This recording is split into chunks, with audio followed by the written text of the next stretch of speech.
We're going to do some review from last week when we talked about the one who was holding back the wicked one, that is. And then this week we're going to talk about the wicked one. So we'll have a word of prayer and we'll start with the review and we'll go on to the next part. Father, we thank you for Bible prophecy. We got so many doctrines in Bible prophecy, so many different ways it's taught. But here's one thing it does for certain. It lets us know, no matter whose ideas you adhere to, that one of these days we're going to be with you. It's a stark reminder of that. There might be some bad times come before then, but one of these days you're going to wipe away every one of our tears. We'll never cry again unless it's tears of joy. But there'll be no more sorrow. So, Father, we just thank you for that. It gives us the time to think about what's coming sometime down the road. And it might seem a long ways off to us. But in your calendar, it's just a moment from now. And we just pray, Father, you will encourage us with the words we share. In Jesus' name. Amen. All right. Review. So, verses 5 to 7, 2 Thessalonians 2. And I put them all three verses together there. Remember you not that when I was with you I told you these things? And now you know what withholdeth, that he might be revealed in his time. For the mystery of iniquity does already work. Only he who now letteth will let, until he be taken out of the way. Now, I'm going to put with what withholdeth and he who letteth. Vincent, a biblical Greek scholar, said it's better restraineth. What restraineth and he who restrains. But I'm going to read those last two verses 6 and 7, in the easy-to-read version. And you know what is stopping that man of evil now. He is being stopped now so that he will appear at the right time. The secret power of evil is already working in the world now. But there is one who is stopping that secret power of evil. And he will continue to stop it until he's taken out of the way. The principle of evil has been here ever since the Garden of Eden. There have been times throughout biblical history when the world was so bad that God destroyed it except for Noah and his family. There was a time when a couple cities were so bad that God took Lot and his family out of the city and destroyed those cities. There was a time that the cup was full for the Amorites in the promised land. And God sent Israel to avenge them and to possess the land. There have been times of revival. Even in Israel, the nation God chose, they had times of revival and times of backsliding. When they backslid, they worshipped other gods and did all manner of evil. When a king would rise up and God would somehow get a hold of that king in Judah, never really happened once the nation split. There was never a revival in Israel after that. But Judah had its revivals. And they would go full bore toward God during the times of revival. Then that king would die, and often a son would take over and a son would lead him in another direction. So, always been evil. The power of evil, the mystery of evil, has been with us since the snake showed up in the Garden of Eden. But there's going to be a pinnacle of that evil, but it's being held back right now. In my lifetime in America, growing up in a time when the church was revered by politicians, even if they weren't Christian. They still spoke well of the church. To see it go from where it was, movies treated preachers well when I was growing up. To see it go from where it is now to almost any time a preacher's in a movie, he's a phony or an adulterer or a thief, whatever. Now, they had them occasionally. Elmer Gantry was a movie where the helper of a female tent evangelist wasn't a very nice guy. But for the most part, they treated preachers in religion pretty well. Now they seldom do unless it's a Christian group making the movie. Now the Christian church is thought of, and when I say Christian church, I don't mean everyone who claims to be a Christian. I'm talking about the evangelical Christian church who believes we're all sinners, we must be born again. The others, Christian by name only, if they don't understand that we're hopelessly lost until we turn to Jesus.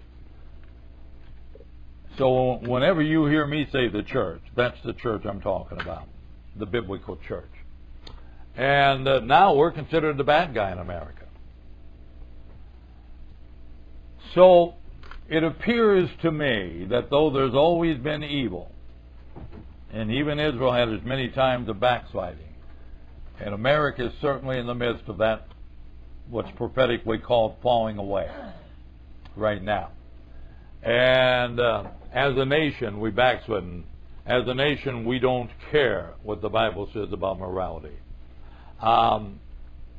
We're going to do what we do, and we're going to say, God made me this way, therefore He wants me to be this way, and He loves me as I am.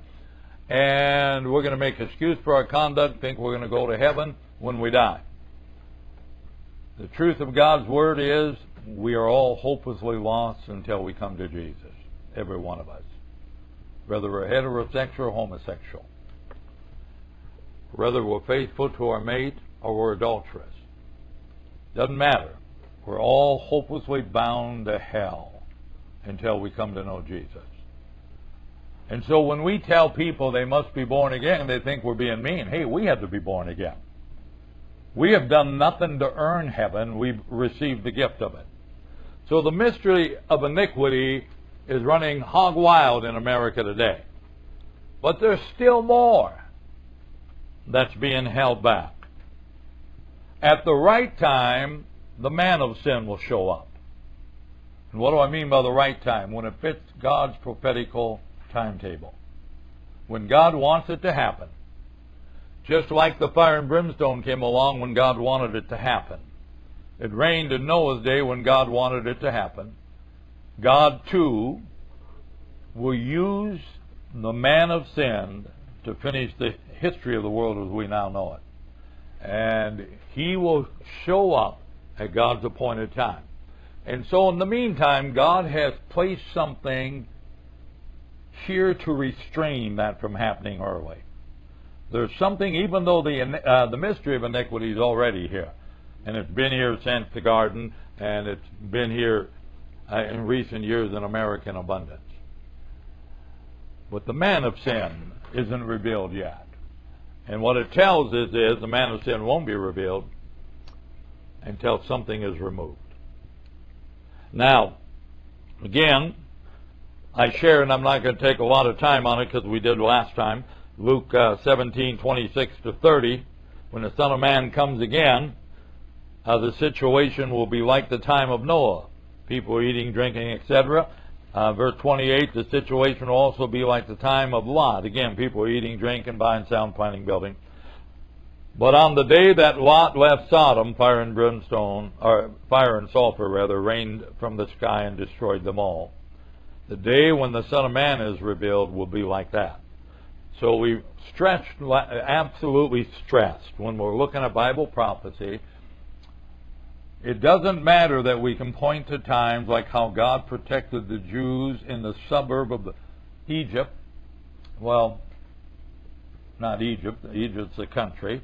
But do you know right up where Pharaoh lived back then? I can't think of it right now. But Goshen was a suburb to the capital city there of Egypt. And that's where the Jews lived. And whatever was the capital city of Egypt in those days. And God protected them. 10 plagues came, and God protected the Jews. So people say, see, we could go through the tribulation period and God protect us. Absolutely. But Bible prophecy concerning the future is never compared to the days of Moses. Never. It's only compared to Noah and Lot. So them are the two stories we have to draw from when we're looking at what's going to happen. And so we stress that a lot, because we had another story here about Genesis 18 there, when Abraham, we won't read it again, we had more verses last week and read it all, but it's when Abraham is bargaining with God. And Abraham said, Abraham somehow knew by revelation what was about to happen. That those two angels that left were going to destroy Sodom and Gomorrah. And so right away he turns to the other one and said, will you destroy the righteous with the wicked? What if there's 50 righteous there? And God, through the angel, or some, like I say, believe it to be the pre-incarnate Christ, but it was God speaking, whether he was speaking through the angel or what. God said, I would spare them all for 50 righteous. What if we're 5 short? He said, I'll spare them for 45. What if we're 5 short there? I'll spare them for 40. What if there's only 30? I'll spare them for 30. What if there's 20? I'll spare them for 20. What if there's 10? Each time there was this promise, if there's a certain amount of righteous there, I will spare the wicked. That's the story that we're told it's going to be like when Jesus comes again. So why do I include that story? God can't, if there's enough righteous, enough salt of the earth, he will spare the wicked. If there's not enough, he will remove the righteous before he judges the wicked. He removed Noah by putting him and his family on the boat. If there had been enough righteous, he'd have spared the world at that time. But there wasn't, so he removed those who were right with him and sent the rain.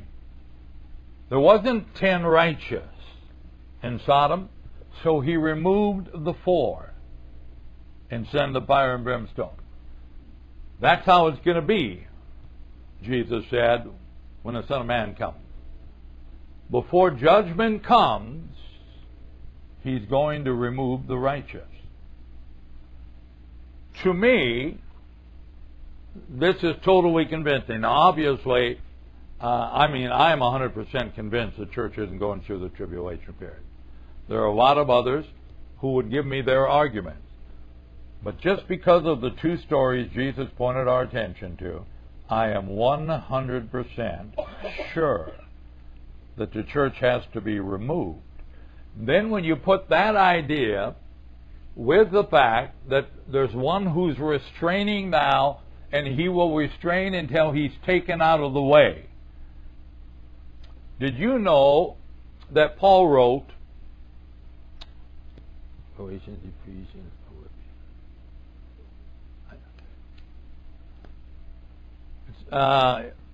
it's Philippians or Colossians, I believe. It could be Ephesians. It's one of those 3 books. Paul wrote about how God took Christians from the Jews and Christians from the non-Jews and made of the two one new man. So people say, wait, the church is the bride of Christ. It'd be a woman, not a man. This is talking about a man. Well, the church is also referred to as a man. He took from the Jews and the Gentiles, took the differences, which were the law, and made of the two one new man. So the church is also referred to as a man, and we see the word he. A lot of times in the Greek, that word he could refer to either he or she, but I think just the fact that Paul wrote that he made of the two one new man shows that when you're not talking about the wedding of the lamb, his wedding, the church is often referred to as he, one new man. And so he that now restrains will restrain until he be removed. I believe that to be the church. And so when you fit all those things together, evil's here now, but it can't reach its apex because the church is in the way.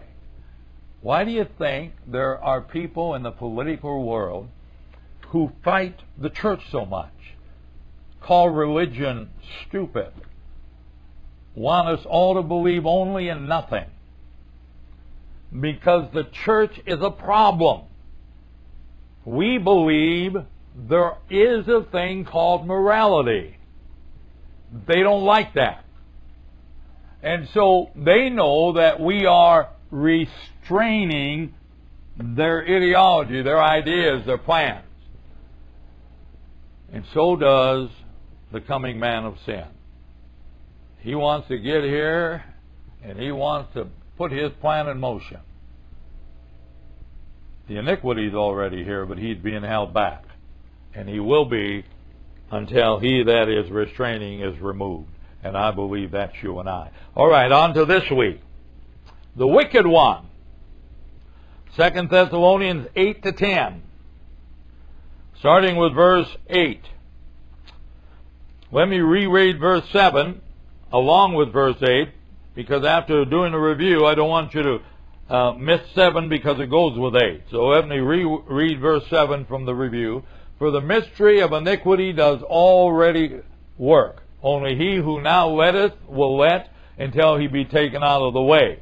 Now verse 8. And then shall that wicked be revealed, whom the Lord shall consume with the spirit of his mouth, and shall destroy with the brightness of his coming. So, the Good News Bible renders verse 8 this way. After 7 again, the restrainer is removed. Good News says, then the wicked one will be revealed. But when the Lord Jesus comes, he will kill him with the breath from his mouth, and destroy him with his dazzling presence. The rendition called God's Word renders it. Then the man of sin will be revealed, and I like this part, and the Lord Jesus will destroy him by what he says. Remember in the book of Revelation, it shows a sword coming out of his mouth. Jesus doesn't need any weapons. He just got to talk. And so I like God's Word rendering there. Jesus will destroy him by what he says. When the Lord Jesus comes, his appearance will put an end to this man. So, I ask a question. When is the then that shall allow the wicked one to be revealed? Because you see, in all three translations, then shall the wicked be revealed. Then the wicked one will be revealed. Then the man of sin will be revealed. When is that then? You follow that? It's pointing to a then. When is that then? When is that then that shall allow the wicked one to be revealed? Now look at verse 7 again in the King James. The iniquity of mystery does already work, but he who now will let till he be taken out of the way. Contemporary English version, his mysterious power is already at work, but someone is holding him back, and the wicked one won't appear until that someone is out of the way. Easy to read version, the secret power of evil is already working in the world now, but there is someone who is stopping the secret power of evil, and he will continue to stop it until he's taken out of the way. So, flip it over. When is the then that the wicked one shall be revealed? The then is when someone who is holding him back is out of the way. Contemporary English version. It is when the one who is stopping the secret power of evil is taken out of the way. Easy to read version. So, according to verse 8, what will eventually, again, I want you to keep these verses together. The wicked one will be revealed when the restrainer is removed. And some people say the restrainer is the Holy Spirit.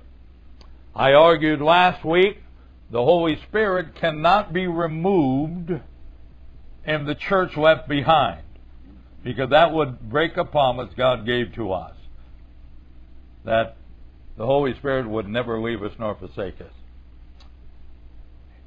Always God will be in us. Now some might argue, well, it's not that the Holy Spirit is taken out of the way in the sense He's removed from the world, but He's taken out of the way in the sense He quits restraining. But that doesn't seem to be the language there. But we can certainly point to a lot of things that shows from the stories of Lot and Noah that judgment from God cannot come till the righteous are put in safety. So, to me again, that's you and I. We're the ones now holding it back. When we're removed, then the wicked one will come. Now, the next question, according to verse 8, what will eventually happen to this wicked one, i.e. the Antichrist? Again, let me read verse 8 again. Then shall the wicked be revealed, whom the Lord shall consume with the spirit of his mouth, and shall destroy with the brightness of his coming. So, what's going to happen to the wicked one? According to verse 8, Jesus will consume him with the spirit of his mouth, King James. Jesus will kill him with the breath from his mouth, Good News Bible. Jesus will destroy him by what he said, God's Word. How else is this destruction of the wicked one by Jesus described? That should be by, not be. I hate when I read mistakes. I think, David, catch these ahead of time. All right, how else is this destruction of the wicked one by Jesus described? Besides the above part, the last part of that verse, Jesus shall destroy him with the brightness of his coming, King James. Jesus shall destroy him with his dazzling presence, Good News Bible. Jesus' very appearance will put an end to this man. So, the wicked one comes, and he'll be here. He won't be here till the restrainer's gone. Once he gets here, he will only be here until Jesus comes. So there's a window for the wicked one to operate. It's when the church is gone and before Jesus comes. When Jesus comes, he's in hot water. He's in hot something, that's for sure. He's in trouble. All right. So, how did Daniel describe this coming destruction of the kingdom of the Antichrist? Look at these verses I have down here in Daniel. Remember when Nebuchadnezzar had the dream, and it troubled him, and he brought all his wise men and soothsayers into him. He couldn't remember the dream, but he was terribly disturbed by it. And he asked his soothsayers and his wise men to tell him what he dreamed and what it means. And they're all fearing for their lives, saying, we can't possibly tell you what you dreamed. We can tell you what it means if you tell us what you dreamed. But he couldn't remember. And so the death sentence, in essence, was hanging over his wise men and soothsayers. Well, Shadrach, Meshach, Abednego, and Daniel, some of the captives from Israel that were in Babylon, were amongst those being trained for certain areas in that arena. And so the soldiers come out and ask them. Daniel said, I'll tell them. You let me pray overnight, I'll go in and tell him what he dreamed and what it means. I see these guys in the Bible and I think, really? Can you imagine that? Now, one could argue he had nothing to lose because they were all going to die if they didn't. But he wasn't driven by fear. He was driven by the gift God had given him. You remember when Joseph could interpret dreams? And it got him out of prison to second in command in Egypt. There's always a huge parallel between the stories of Joseph and Daniel. And Daniel said, tell the king not to fret. Let me sleep on it, and I'll see him tomorrow and tell him what he wants to know. So this is that story. So he said, Thou, O king, sawest, and behold a great image. This great image, whose brightness was excellent, stood before thee, and the form thereof was terrible. Now again, he's telling the king something that the king doesn't remember, but because this is the plan of God, as Daniel tells him what he dreamed, it's all coming back to Nebuchadnezzar. He understands that this guy ain't making it up on the run. He's telling me what I dreamed. So he's telling them, you dreamed of this great image, and his brightness was excellent. He said, this image head, in verse 32, was of fine gold, his breast and arms of silver, his belly and thighs of brass, his legs of iron, his feet part of iron and part of clay. Now, you could, in today's world, you could make something there. The gold was, the head was the most precious. There was gold. The breasts and arms were next most precious, silver. And then you got brass. And then you got iron. It's hard to use that for strength. Certainly gold is strong, but iron's pretty strong too. But at any rate, he's sharing this. He's breaking the image that Daniel saw had different colors in it. And he said the heads of gold, and breasts and arms of silver, belly and thighs of brass, and the legs of iron, and his feet part of iron and part of clay. Verse 34. Thou sawest till, in other words, you kept dreaming, you've seen this, and then you kept dreaming until you sawest till that a stone was cut out without hands.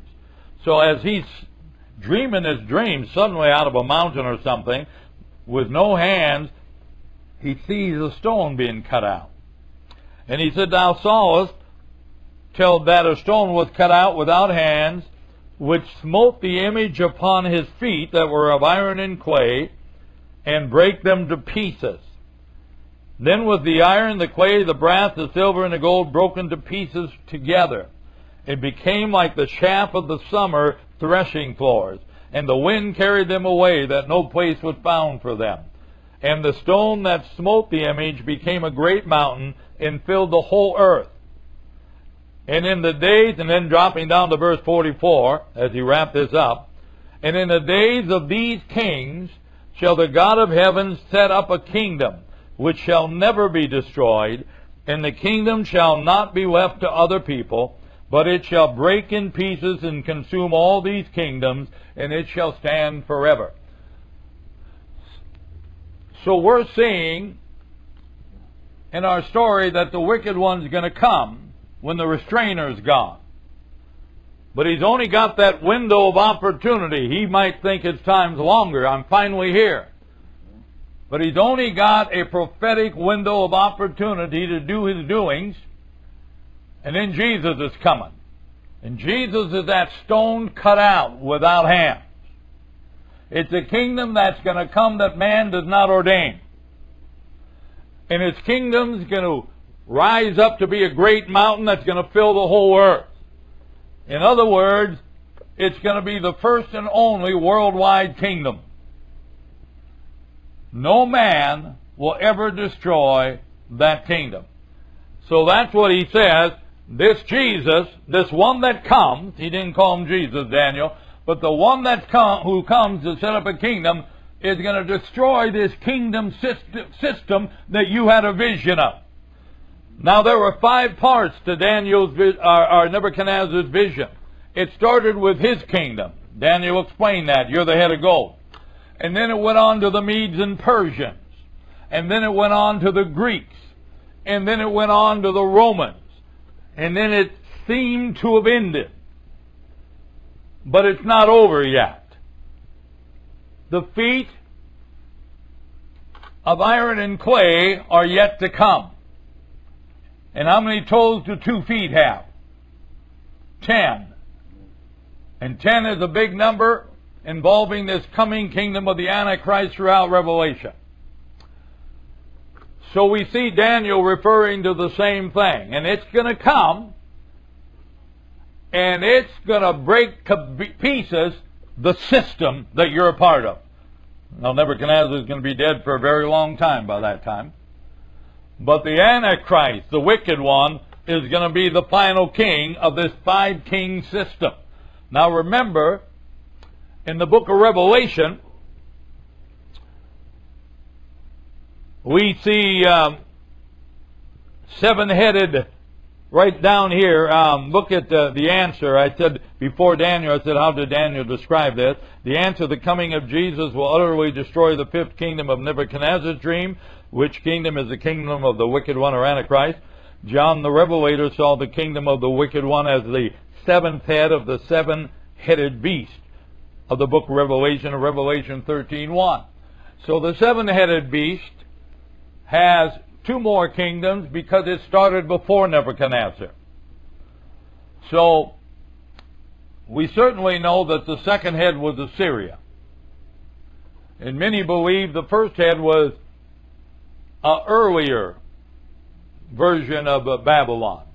Babylon was the kingdom, the first of these kingdoms, and then the Assyrians overthrew them, and then Babylon gained strength again and overthrew the Assyrians. And then you had the Medes and Persians, Greeks and Romans to represent the first six heads. Now, there's one to come. So, the Antichrist is the fifth kingdom of Daniel's vision, or Nebuchadnezzar's vision, the seventh kingdom of the seven-headed beast. How many of you are following me? They're the same. The one simply predates Nebuchadnezzar. That's why there's two more heads. The last five are identical in both of them. All right. So, verse 9. Let me read verse 8 again. You talk on these things, you don't want people to forget the verse that you just talked about so they understand the next verse. Verse 8 on the other side, then shall the wicked be revealed, whom the Lord shall consume with the spirit of his mouth, and shall destroy with the brightness of his coming. Now verse 9, even him whose coming is after the working of Satan, with all power and signs and lying wonders. Easy to read version, when the man of evil comes, it will be the work of Satan. He will come with great power, and he will do all kinds of false miracles, signs, and wonders. God's Word translation, the man of sin will come with the power of Satan. He will use every kind of power, including miraculous and wonderful signs, but they will be lies. So, as I'm reading this today, verse 9 there, lying wonders, I asked a question, but actually got one more phrase in here, one more passage before I get to the question. Matthew 24, 23 and 24. Matthew 24, Jesus was talking about the end days, and in verses 23 and 4 he says this, then if any man shall say unto you, lo, here is Christ, or there, believe it not. Verse 24, for there shall arise false Christs and false prophets, and shall show great signs and wonders, insomuch that, if it were possible, they shall deceive the very elect. And I want you to notice the word carefully there. It said, if it were possible. It's not possible. The elect of God are safe in his hands. But if it were possible, these lying signs and wonders would be so influential, if it wasn't for the supernatural protection of God and his people, they would be deceived. But God will not allow it. All right, so after that I asked this question. Does lying wonders mean that they're just sleight of hand like a magician might do? They're not really miracles. And for an answer I put possibly. But when you factor in Matthew 24:24, I think it's more likely that it means that the signs and wonders are intended to lie to the one seeing them. In other words, it's not that the signs and wonders are phony, not the work of a magician. How many of you know the devil's got a little power too? But it's that the intention of the signs and wonders is to deceive the multitude. So they are lying signs and wonders in the sense that they are tools of the liar. You know, the devil's a liar and been a liar from the beginning, the Scripture said. And so whatever kind of miracles he can do. Remember when Moses threw down his rod and it became a snake, when God sent him to Pharaoh. Pharaoh's magicians threw down their rods and they became snakes. That was supernatural. The difference is Moses' rod ate their rods. It's bad when you got a hungry rod. But so God's miracle power was greater than the devil's miracle power. And so that's important to remember. The devil can do some miracles. But they're always intended to push a lie. Any miracle the devil or the Antichrist might do, not that it's necessarily sleight of hand. If you ever watch magicians on TV, you would swear they got some magic in there somewhere. You know they don't. It's all practice and rehearsed, sleight of hand, that totally convinces you that can't happen. But we know it does happen because they're really good at their craft. But this seems to be more than that. But whatever it is, the intention of it is to deceive, is deception, and to get everyone following the Antichrist. All right? Now, finally, verse 10. And with all deceivableness of unrighteousness in them that perish, because they receive not the love of the truth that they might be saved. I got to have another translation there because we don't talk that way in verse 10. And all deceivableness of unrighteousness. What? So the King James kind of muddies that for us. So I put the contemporary English version there. A lot of people will be fooled by his evil deeds. Isn't that easier? A lot of people will be fooled by his evil deeds. Then they say essentially the same thing after that. They could be saved, but they refuse to love the truth and accept it. There's a lot of people in America today that have been around church. They've heard you must be born again. But they don't love the truth. Now I find the truth extremely lovable. It tells me I'm going to live with Him forever. Amen? But they don't love the truth, because to love the truth means that God is creator and therefore the one who decides what morality is. They don't get to decide. And they're drunken with immorality, and they don't want to give that immorality up, so they refuse to believe the truth and create a God who created them in His image. They now create a God in their image. They create a false God who loves them just the way they are and is happy with them just the way they are. And so the Scripture tells us in verse 10, the only reason they're not saved is because they don't love the truth. And because they refuse to love the truth, they won't accept it. And consequently, what do we learn from verse 10? The intent of the lying signs is to bring those seeing those signs into the sphere of living in those lies. Those who witness these lying signs are unbelievers, and the intent of those signs is to keep them living in that sphere of unbelief. So why are those being deceived unsaved? They rejected the truth of the gospel, the only message on this planet that can bring salvation to the ones who believe it. Never forget that. Paul said, I'm not ashamed of the gospel of Jesus Christ. It's the only message on the planet that can save an unbeliever. It's the only message on the planet that can get anyone who listens to it to heaven. And no one who refuses to listen to it will go.